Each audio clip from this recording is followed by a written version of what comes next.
Madame, Monsieur, bonsoir. Bienvenue dans cette édition dont voici les titres.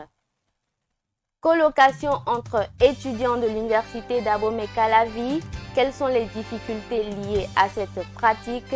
Nous en parlerons dans ce journal. Les étudiants résidant dans les cabines de l'université d'Abomey-Calavi sont confrontés à des problèmes liés à leur résidence. Les détails dans cette édition avec Tranquillin Assoba. À l'université d'Abomey-Calavi toujours, nous découvrirons le club d'anglais Titi Gweti. Nous parlerons des avantages dont bénéficient ses membres ainsi que des difficultés qu'ils rencontrent. Enfin, nous recevrons sur ce plateau Yvonne Biaou qui parlera de l'importance de la fête de Ramadan dans la vie des musulmans. Après l'obtention du baccalauréat, certains étudiants et étudiantes font le choix de louer un appartement ensemble. C'est ce qu'on appelle la colocation. Elle permet de réduire les dépenses liées à la location, mais elle n'est pas sans inconvénients. Focus sur quelques étudiantes colocatrices de l'université d'Abomey-Calavi, c'est à travers ce reportage de Félicité Digla et Samson Topo. D'un ténoir ciré, Orphela Tchakpe est étudiante en deuxième année de sciences politiques à l'UAC. Elle a fait l'option de la colocation pour ne pas résider loin de l'université. Les critères de sélection des colocatrices varient d'une personne à une autre. Orphela a choisi de vivre avec ses amis avec qui elle a fait le secondaire. Pendant le cursus scolaire, on choisit des personnes qui, après les examens, pourront faire la même filière que nous. Et avec les parents, on discute de comment rester, comment louer et tout.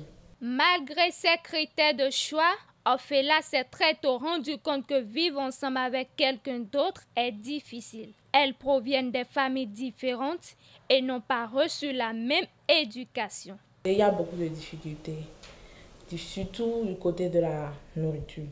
Elle peut ramener, au début, c'était pas comme ça. Elle amenait les provisions, on mélangeait tout restait ensemble. Mais avec le temps, elle a commencé à changer. Et quand elle amène, elle met à part.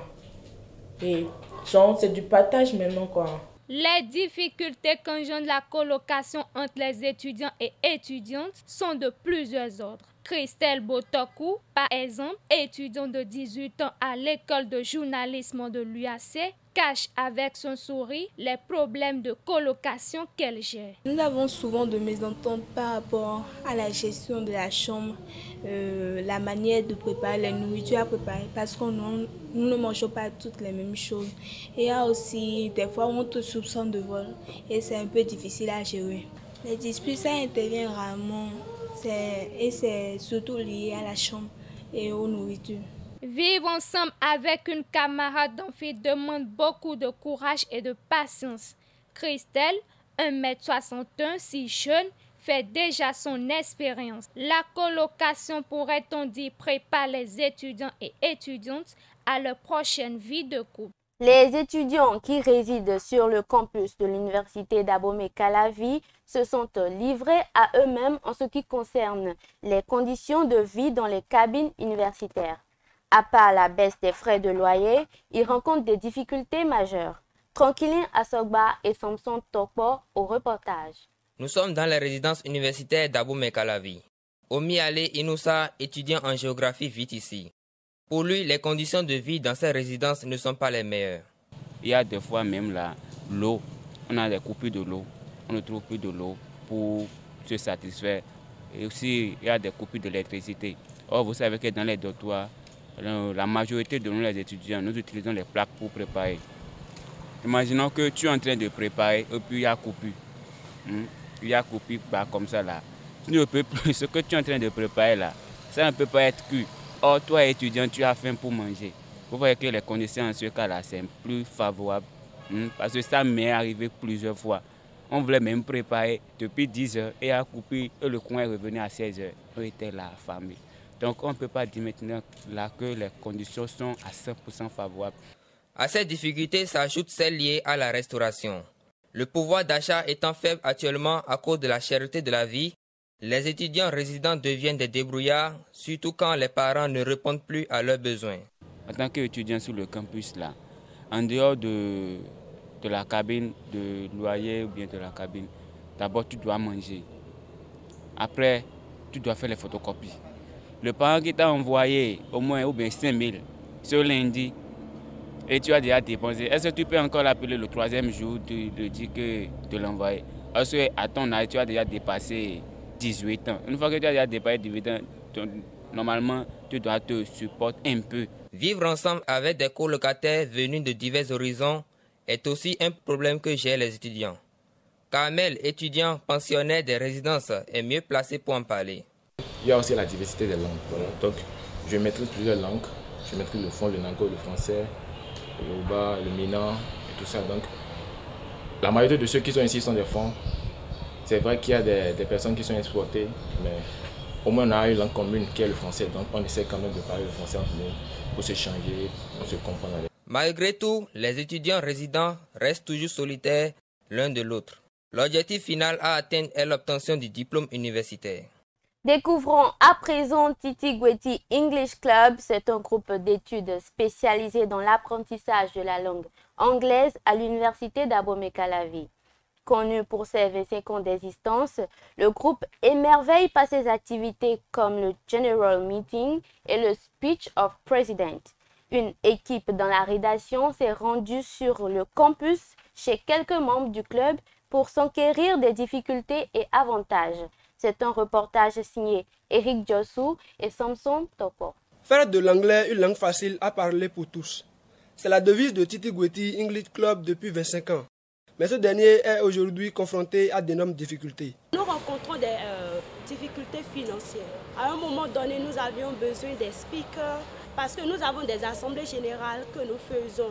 Et il faut des micros pour que tout le monde puisse entendre. Les autres difficultés qui entravent le bon fonctionnement de Titi Gueti English Club sont les horaires de répétition que tous les membres n'arrivent pas à respecter. Chaque jour, il y a de nouveaux challenges. Et là, bon, c'est un peu ça. La difficulté, c'est d'être là à tout moment, lundi, mardi, jeudi. Malgré toutes ces difficultés, Titi Gueti English Club, fort de ses 25 ans d'existence, tient toujours debout. L'un des avantages dont jouissent ses membres est la gestion de l'orclophobie, c'est-à-dire la peur du public.